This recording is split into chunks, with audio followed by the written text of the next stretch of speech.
माफ करा महाराज, तुमच्या विचारांना, तुमच्या संस्कारांना आम्ही विसरलोय.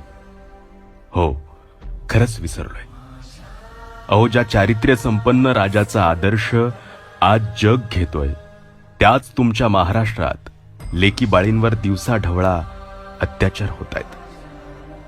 कुठे कोणा लेकीला जिवंत पेटवल्या जातं, तर कुठे धार्मिकतेच्या नावाखाली चिरडल्या जातं. राज, तुम्ही आयुष्यभर स्वराज्यातील प्रत्येक मायमाऊलींना तळहाताच्या फोडाप्रमाणे जपलात, पण आज त्याच लेकीला न्यायासाठी वनवन भटकावं लागतंय. का, कशामुळे माहिती नाही. राज, लहान तोंडी मोठा घास घेतोय. आता तुम्ही फक्त राजकारणापुरते मर्यादित राहिलात राज.